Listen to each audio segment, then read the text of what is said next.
আসসালামু আলাইকুম। তো আশা করি সবাই ভালো আছেন। তো আজকে এই ভিডিওতে আমি আলোচনা করব তো অ্যামাজনের কিছু আপডেট নিয়ে। তো রিসেন্ট বেশ কিছু আপডেট হয়েছে অ্যামাজনে। তো তার মধ্যে যেটা চেঞ্জ হয়েছে সেটা হচ্ছে যে আমরা অ্যামাজন এফবিএ ফিস কিছু চেঞ্জেস হয়েছে। সেটা হচ্ছে আমরা যেটা দেখতাম যে স্মল এর লাইট নামে একটা প্রোগ্রাম ছিল, আহ, সেটা এখন আর স্মল এর লাইট প্রোগ্রাম নামে নেই। আর সেটা চেঞ্জ হয়েছে হয়ে গেছে আপনার লো প্রাইস এফবিএ রেট। তো এটা শুধু এই নামটাই চেঞ্জ হয় নাই, পাশাপাশি আর বেশ কিছু আপনার চেঞ্জ হয়েছে। সেটা হচ্ছে যে ডাইমেনশনগুলো ঠিক আছে ওই ক্রাইটেরিয়া, বাট আপনার এফবিএ ফিগুলো আগের তুলনায় অনেক বেড়ে গেছে। দেখুন আমার কাছে এখানে দুইটা চার্টই আছে, এফবিএ ফির চার্ট। এটা এটা মেইনলি হচ্ছে ইউকে প্লাস হচ্ছে ইউরোপ মার্কেটগুলোর চার্ট এটা। হ্যাঁ, তো আমি ইউএসএ মার্কেটটা নিয়ে একটু পরে কথা বলতেছি। তো ইউকে প্লাস হচ্ছে ইউরোপ মার্কেটটা শেষ হলে আমি ওইটা নিয়ে আপনাদের সাথে আমি শেয়ার করতে। তো আজকে যখন আমি এই ভিডিওটা বানাচ্ছি, এটা আজকে হচ্ছে 25 তারিখ। হ্যাঁ, মূলত হচ্ছে এটার ইফেক্টিভ হচ্ছে মানে আগামী 26 তারিখ থেকে। দ্যাট মিনস হচ্ছে এটা কালকে থেকে কার্যকর শুরু হয়ে যাবে। যে আপনার দেখুন এখানে দেওয়া আছে যে ইফেক্টিভ অ্যাজ অফ 26 সেপ্টেম্বর 2023। তো এটা কার্যকর হবে 26 তারিখ থেকে।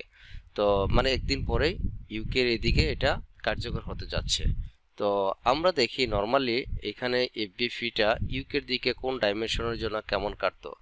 তো এখানে যদি আমরা একটু দেখি যে স্মল ইনভেলপ যেটা ছিল, যে ডাইমেনশনটা ছিল এটার জন্য যখন 80 গ্রাম বা 80 গ্রামের নিচে ছিল তখন ইউকে মার্কেটের জন্য ছিল 0.86। আর এখন সেটা হয়ে গেছে দেখেন, সেটা হয়ে গেছে 1.34।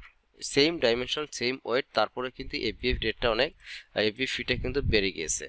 তারপরে আরও যে এগুলো দেখি আমরা স্ট্যান্ডার্ড ইনভেলপে যেগুলো ছিল, এখানে দেখতে পাচ্ছি যে 1.03, তারপরে 1.21, 1.59। এখন আমরা নতুন যেটা চলে আসছে লো প্রাইস এফবিএ রেট, সেটা হচ্ছে কি, সেটাতে দেখুন এই যে কেমন বেড়ে গেছে। তো নর্মালি কিন্তু আগে যেটা স্মলার লাইট যে প্রোগ্রামটা ছিল এখানে এফবিএ ফিট অনেক কম ছিল। এখন লো প্রাইস এফবিএ রেট হওয়াতে এগুলো স্মলার লাইট যে আইটেমগুলো ছিল সেই আইটেমগুলো কিন্তু এফবিএ ফিটা অনেকটা বেড়ে গেছে। তো এখন হয়তো অনেকের একটা কনফিউশন থাকতে পারে যে স্মলার লাইট প্রোগ্রামটা আবার কি। হয়তো অনেকেই জানেন, ম্যাক্সিমাম অনেকেই হয়তো আবার জানেন না। তো স্মলার লাইট প্রোগ্রামটা যদি আমি একটু সহজ করে বলি, সেটা হচ্ছে এটা একটা অ্যামাজনের একটা ক্রাইটেরিয়া বা একটা ক্যাটাগরি, যে ওদের যে লাস্ট ডাইমেনশন প্লাস হচ্ছে ওয়েট এবং ওদের প্রাইস আছে আপনার, যেমন ইউকে মার্কেটের জন্য 10 অথবা আন্ডার 10, 10-এর নিচে অথবা 10 আপনার সর্বোচ্চ থাকতে পারবেন সেলিং প্রাইসটা। তো এই ক্রাইটেরিয়া যখন মেনটেন করবেন তারপর হচ্ছে এগুলো এনরোল করতে হইতো। তো এটা একটা সিস্টেম আছে এনরোল করার। তো এখন যেহেতু আর অ্যামাজন স্মলার লাইট প্রোগ্রামটি নেই, এখন আপনি চাইলেও আর এনরোল করতে পারবেন না, কারণ স্মলার লাইটটা চলে গেছে। জাস্ট হচ্ছে ওইটারই যে ডাইমেনশন এবং কি ওয়েট ছিল, জাস্ট ওইগুলো সব ঠিক আছে। মানে ওইখানে ছিল স্মলার লাইট প্রোগ্রাম, এখন হয়ে গেছে লো প্রাইস এফবিএ রেটস। এবং পাশাপাশি যখন নামটা চেঞ্জ হয়ে গেল তখন কিন্তু আমাদের এফবিএ ফিটাও কিন্তু অনেকটা বেড়ে গিয়েছে। তো এটা কিন্তু একটা ভালো একটা দিক না, কারণ যেহেতু এফবিএ ফি বেড়ে গিয়েছে তার মানে আপনি যে প্রোডাক্টটি ধরুন আপনি $7 বা £7 বিক্রি করতেন, সেটা কিন্তু আর সেই প্রাইসে বিক্রি, ধরুন আপনি 10% বা 15% প্রফিট করতেন। এখন এখানে এটা বেড়ে যাওয়াতে আপনার সেই প্রফিট মার্জিনটা হয়তো দেখা যায় 5% চলে আসছে, বা 6% বা 8% হতে পারে। এটা আপনার আগে প্রাইস কত ছিল সেটার উপর ডিপেন্ড করে এটা কিন্তু আপনার পার্সেন্টেজটা কমে যাবে। এখন যদি আপনার প্রফিট মার্জিনটা যদি আবার হাই করতে চান, প্রফিট মার্জিনটা যদি আপনি ধরুন আপনার 10%, 12% বা 15% করতে চাচ্ছেন, সেই ক্ষেত্রে কিন্তু আপনার প্রাইসটা কিন্তু অবশ্যই বাড়াতে হবে। হ্যাঁ, তো এটা একটা প্রবলেম হয়ে গেছে, যেখানে আমরা কম প্রাইসে বিক্রি করে যেখানে বেশি প্রফিট করতে পারতাম, সেখানে আমাদের কি হচ্ছে বেশি প্রাইসে বিক্রি করে দেখা যায় যে আমাদের প্রফিট মার্জিন হয়তো আগেটা নিয়ে আসতে পারবো, কিন্তু সেই ক্ষেত্রে আমাদের সেলিং প্রাইসটা কিন্তু অনেকটা বাড়াইতে হবে। তো এইদিকে আমাদের কিন্তু খেয়াল রাখতে হবে, কারণ হচ্ছে হয়তো আমরা যারা স্মল লাইট প্রোগ্রামটাতে সেল করতেছি হয়তো খোঁজ খবর ঠিক মতো রাখতেছি না। তখন দেখা যায় হয়তো আপনি 1 সপ্তাহ বা 15 দিন এভাবে রেখে দিচ্ছেন, আপনি এই আপডেট সম্পর্কে অবগত না। হ্যাঁ, তখন কি হবে, তখন কিন্তু আপনার ওই সেই আপনি তো ভাবতেছেন যে আমার এফবিএ ফি আগেরটাই কাটতেছে। হ্যাঁ, তো এখন যে চেঞ্জ হয়েছে সেটা কিন্তু হয়তো আপনি জানেন না। যদি এটা না জানেন তাহলে কিন্তু আপনার দেখা যায় যে হয়তো প্রোডাক্টটা যেটা আপনি ধরে রাখছেন যে 20% প্রফিট, কিন্তু সেটা আলটিমেটলি হয়ে যাচ্ছে আপনার 15% বা 10% এরকম কিছু আপনার প্রফিট হয়ে যাচ্ছে। তো এই জন্য এই আপডেটগুলো আমাদেরকে জানতে হবে বা একটু জানা থাকতে হবে। হ্যাঁ, যাতে আমাদের এই প্রবলেমগুলো না হয়। আরেকটা ব্যাপার হচ্ছে এখানে দেখুন, কিন্তু ইউকে প্লাস হচ্ছে ইউরোপ সব কান্ট্রি আছে এখানে মোটামুটি। হ্যাঁ, এই জার্মানি, তার ফ্রান্স, ইটালি, স্পেন, এগুলো কলম বরাবর যে এগুলো দেখাচ্ছে এগুলো হচ্ছে ওই কান্ট্রি বেস এফবিএ ফি কোন ডাইমেনশনের জন্য। হ্যাঁ, যে ডাইমেনশন ওয়েট, আমরা তো জানি যে অলরেডি যে আমাজন যে ওদের যে এফবিএ ফিটা হয়ে থাকে নর্মালি, সেটা হচ্ছে কি প্রোডাক্টের মানে প্যাকেজিং ডাইমেনশন প্লাস হচ্ছে প্যাকেজিং ওয়েটের উপরে বেস করে যে ক্রাইটেরিয়া চলে আসে সেটার উপরে বেস করে মূলত ওরা এফবিএ ফিটা নিয়ে থাকে। তো এইখানে দেখুন এই যে আপনার পোল্যান্ড পর্যন্ত আছে, স্পেন, নেদারল্যান্ড, সুইডেন, পোল্যান্ড এগুলো আছে।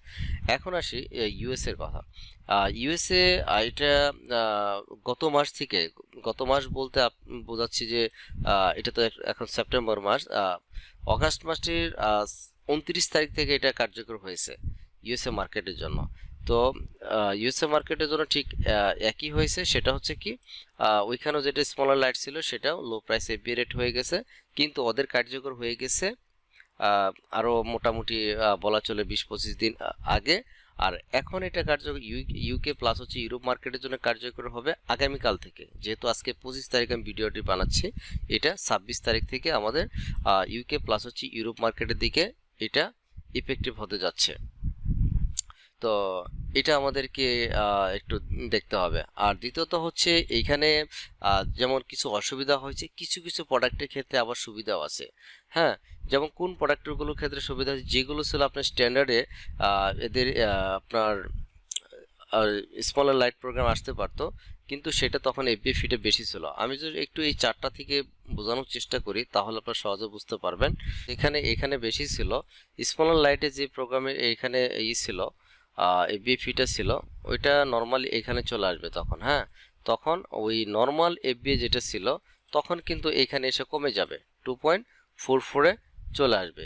যেটা ছিল আপনার কত, যেটা ছিল আপনার এখানে আমি যেটা বোঝাতে চাচ্ছিলাম তখন যে 2.81 কাটতেছে, এখানে এসে কিন্তু সেটা 2.44-এ চলে আসে। তার মানে কিছু কিছু প্রোডাক্ট কিন্তু আবার এফবিএ ফি কমে যাবে, কিন্তু স্মলার লাইটের যে প্রোগ্রামগুলো যে প্রোডাক্টগুলো ছিল সেটা ম্যাক্সিমাম প্রোডাক্টের এফবিএ ফিটা কিন্তু বেড়ে যাবে।